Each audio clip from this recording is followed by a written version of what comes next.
Hi, friends. I'm not going to lie. Today's topic is a difficult one. And if I'm honest, it has forced me to make some changes in my marriage with my love of my spouse, too. So, if you're ready, let's get started. Welcome to the Sifted Wheat Podcast with Leslie Lamb, a counselor by profession, a minister of truth, and a lover of people.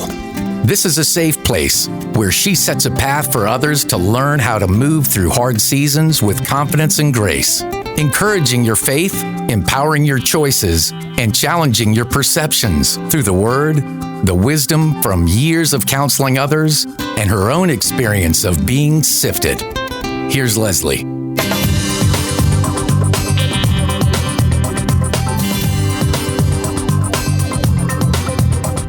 Okay, I want to be so clear as we go through the next few episodes. I really want to clarify and restate that I am not saying that I do any of these things perfectly. But as I counsel and as I live, I'm learning what we can do to improve our relationships and to love one another better, more in line with the way that we are loved. It's sad to me that the divorce rate among Christians is the same as that of those of us who are confessing believers. First of all, it points to the fact that we're not loving through the Spirit of God as we should. And secondly, we're more acquainted with marriage as a contractual relationship than as a holy covenant. I'm not showing up in this space as a place of blame or shame. Listen, I know that relationships grow apart and they're difficult, if not impossible, to reconcile. I get that. But I'm asking, for the sake of your children, as long as it isn't a situation of abuse, can you choose to love your ex-spouse too? Can you create an environment that isn't hostile, even if you don't agree with anything that your ex-partner is doing? Can you resist the impulse to gain your child's allegiance by minimizing and casting blame on the other party? Can you reflect God's love for the world even if your ex-spouse isn't walking in humility and isn't being kind or respectful? Can you trust God to be your defender and that eventually the truth will come out and you being set apart from the drama and the name calling might be a part of that move to reconciliation with your estranged children one day? I know that it's way easier for me to say that than for you to live that out. But for the mental and emotional health of your children and for their future relationships, could you make the choice to try? Obviously, there are very real reasons why couples are no longer together. But if you're struggling in your marriage and you knew that there was a way to love that would encourage more respect and more commitment and more safety, would you want that? That's my hope in sharing this conversation, that we won't just listen and keep doing what we've been doing, but that we would sincerely consider how we are loving our spouses and make an intentional choice to shift that into the kind of love that offers hope and security. Mainly the love of God through us. One of the worst lines that Hollywood has ever sold us, besides fairy tale endings, and don't get me started on that, is this: "You complete me." Did you just throw up a little? Because I did. Because no one, as sweet and kind and good and strong and loving and generous as they may be, can complete another human being. Even the Bible tells us that we are two separates becoming one unified in Genesis 2, not two incomplete becoming one whole. There is a huge difference, because if I think that I need another person to fulfill me, then I'm going to be disappointed in relationships again and again. And if I think that on my own I'm not complete and completeness only comes through human connection, then again, I'm going to be disappointed and I'm going to feel insecure and alienated, especially if I'm not in a romantic relationship myself. And that's not true, and it's not healthy. So what are some things that we can do to reveal and reflect love to our spouses? I'm so glad you asked. As I was considering marriage and what helps them remain healthy, there were some distinct places I recognized that I personally need to do better. Believe me, my husband can tell you I have come a long way with some of these, but I still have a long way to go. I'm not perfect. None of us are. But the first thing that I think about and the first thing that I know is helpful is we have to speak in love and we have to act in love. So then how does love speak and act? Well, I could point you to 1 Corinthians chapter 13, verses 4-8 again. But today I want to introduce another passage and present it in the context of marriage, and that's Philippians 2. Let me explain that a little bit too, because that has recently become a huge revelation to me. So, women, can we agree that we have come to hate or at least aggressively dislike Ephesians 5? The idea of submitting to a man is intimidating. The directive to submit to our husbands is difficult. And if we're honest, aggravating. I recently asked God, why? Why do I struggle so much with those verses? Why do I see the word submit and want to resist? Is it because I'm rebellious or resentful or disrespectful? Because that's what the religious establishment is trying to say about me. But I want to know why it feels threatening. Because it feels threatening. And when I asked the question why, I believe that God proceeded to reveal the truth to me in such a way that helped me tremendously. He basically said this, Leslie, men aren't taught to love their wives the way that Christ loved the church. Their image of Christ with the church is more connected to how he dealt with religious leaders and how religious leaders have dealt with their followers. But then he asked me, how did my son love his followers? Immediately, I saw the woman at the well, Simon Peter on the shoreline, the woman who poured out the perfume on Jesus' feet, John as he was reclined against Jesus, and my soul rested. But then I saw Jesus as he dealt with religious leaders, his dominion with those taking advantage of the poor and the oppressed, his anger as he addressed the hypocrisy and rebellion, and I felt stiff again. And God said, separate the two, or you will never feel safe in your marriage. But I still needed direction because I was still hung up on Ephesians 5. And yes, I was reading the part where it says, husbands, love your wives as Christ loves the church and gave himself up for her. But there was still something about the way that I was feeling loved and the way that I needed love that just weren't adding up. So that's where Philippians 2 began to reinform my understanding because it lays out the mind of Christ and the attitude of Christ towards the church. So I want to read that to you.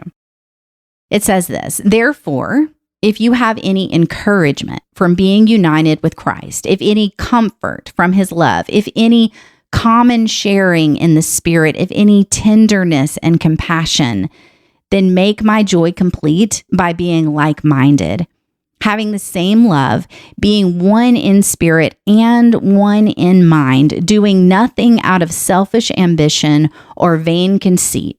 Rather, in humility, value others above yourselves, not looking to your own interest, but each of you to the interest of the other. In your relationships with one another, you must have the same attitude that Christ had.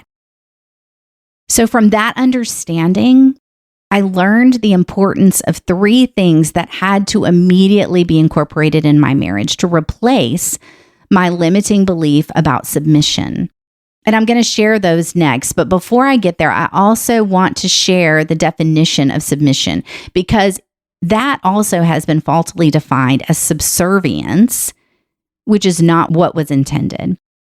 The reality is the reason why I did not feel safe is because there have been places in my life where I have submitted to authority, whether they were older than me or whether they were intimidating or whether they just were more powerful. And I've been hurt. And the goodness of God is that he didn't dismiss that. But he helped me to see that I have a belief system about submission that is connected to hurt and harm.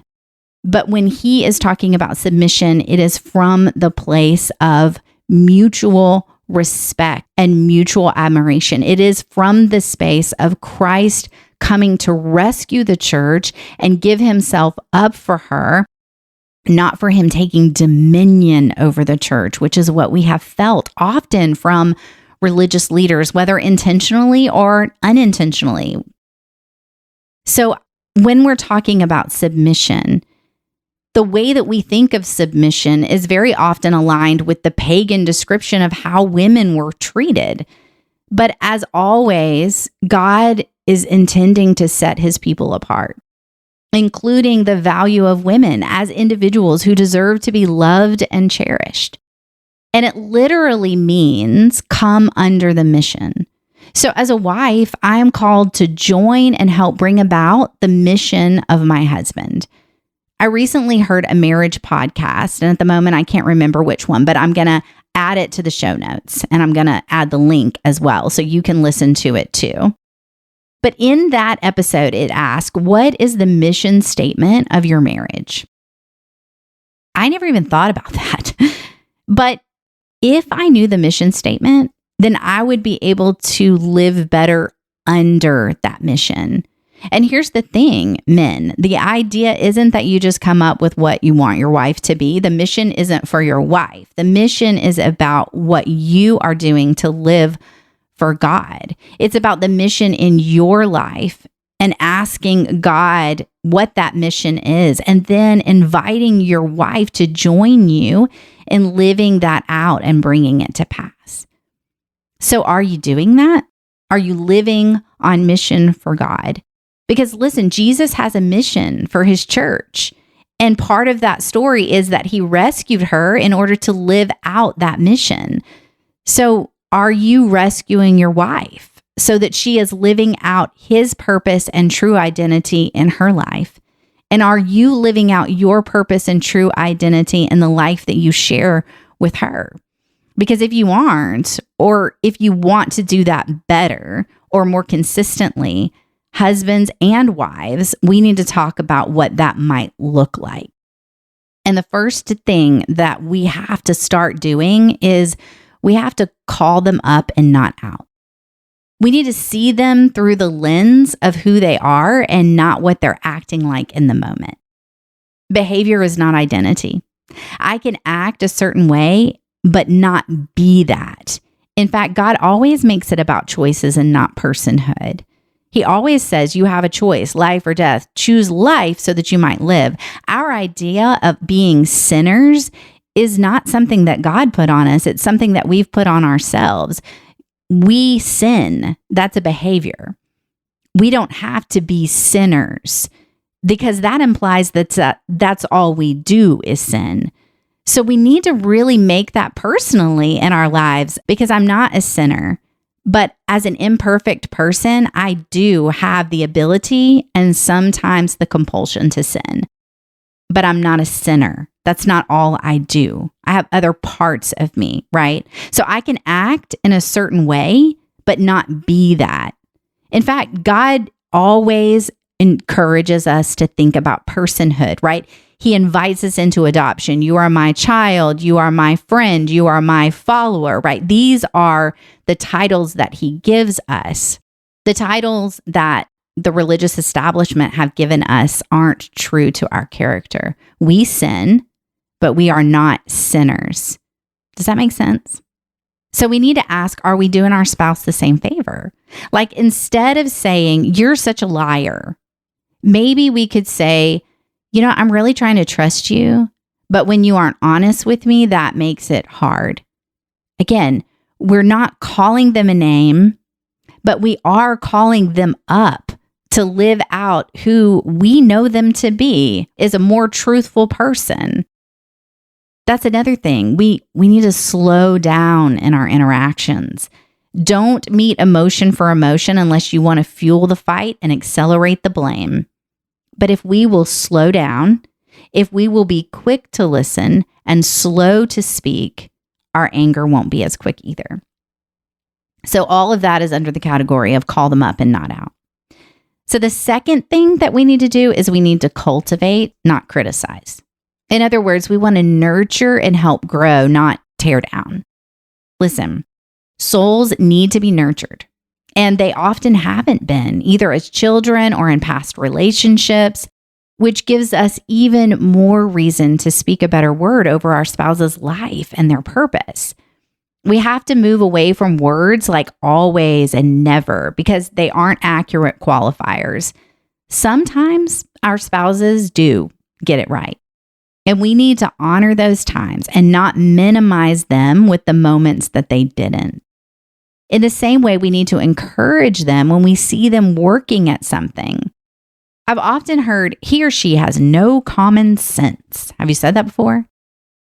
But the reality is if I press deeper into that statement, what they're actually mean when they say that is they don't think like I do. And right, they don't.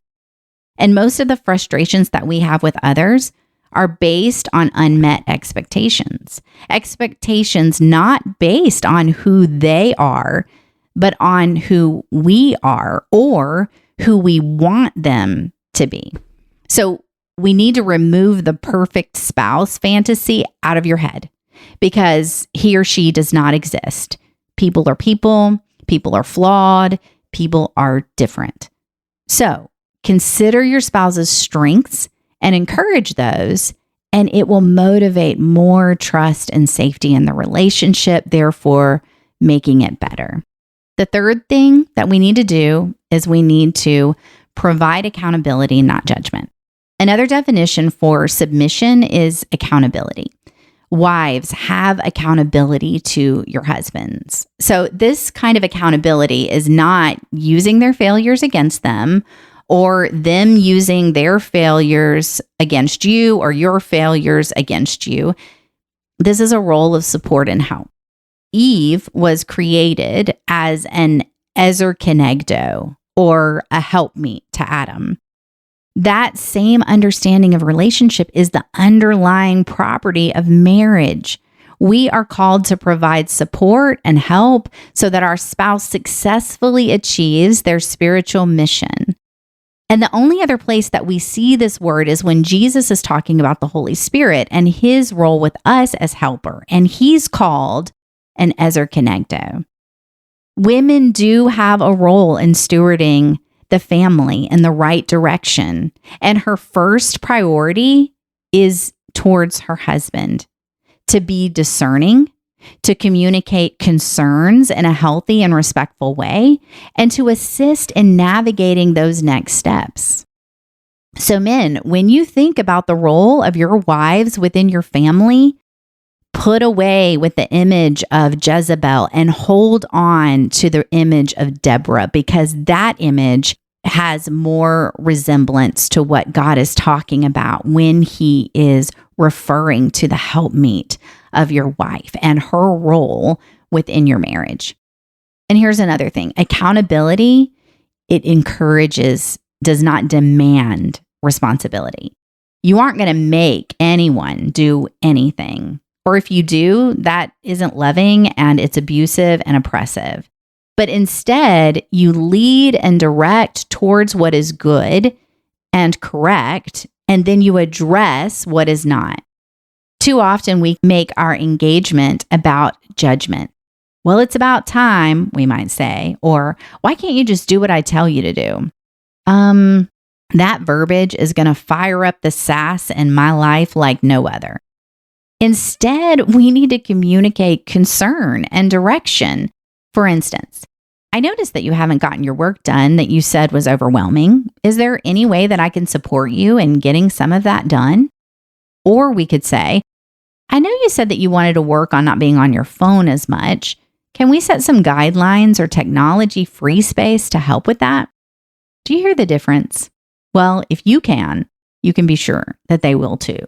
Slow it down, engage a conversation. Don't just make accusations, because snap judgments and blame are super unhealthy. And if we're going to take the word of God as our standard, they can also be a dangerous thing. Here's what I mean. The only one who can judge a person, only he knows the heart to make that fair judgment, is God.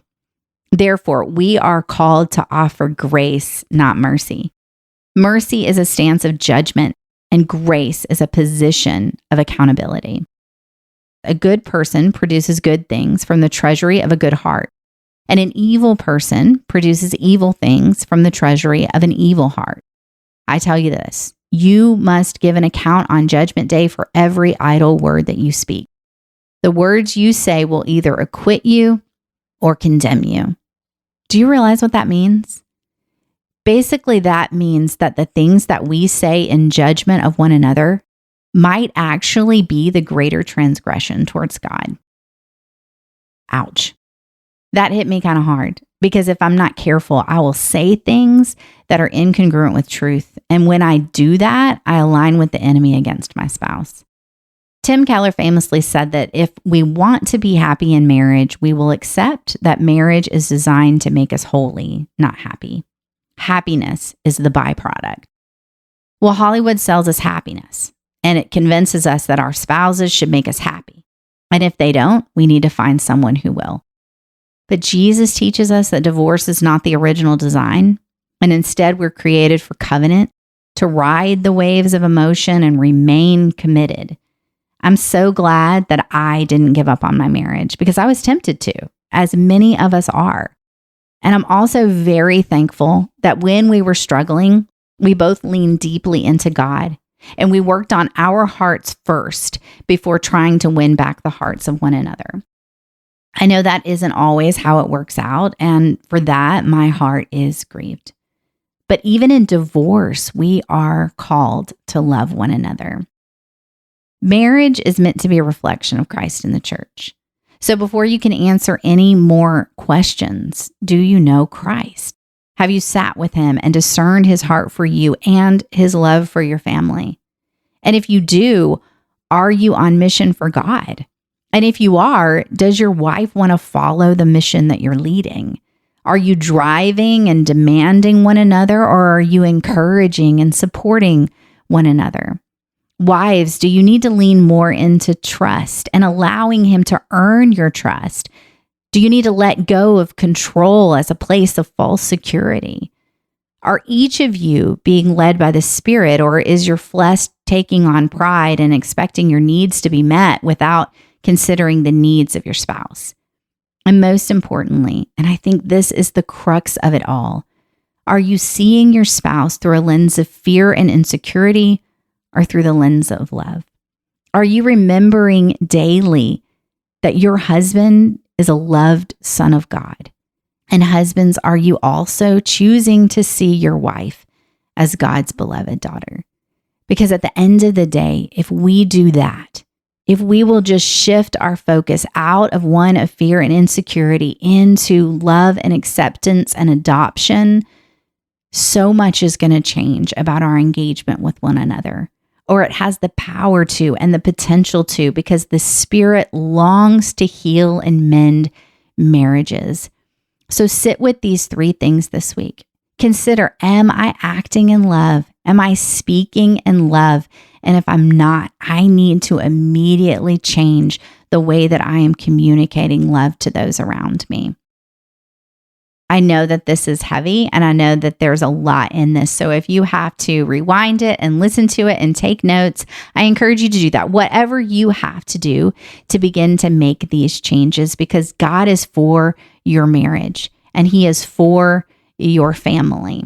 And if you want to love your children well, you've got to love your spouse well, because of all the relationships in your life, what's going to impact your kids most is what you do in this space. So until next time, I hope that you'll consider these things and put something, at least one of these things, into intention in the weeks ahead. I also just want to let you know that the next thing that we're going to be discussing is love your friends. So I hope this has been helpful to you. If it has, please share it with somebody who could use some encouragement. And also, if you would, leave us a rating and a review. We, the Sifted Wheat community, love you. are praying for you, are believing for you, and encourage you to love one another well.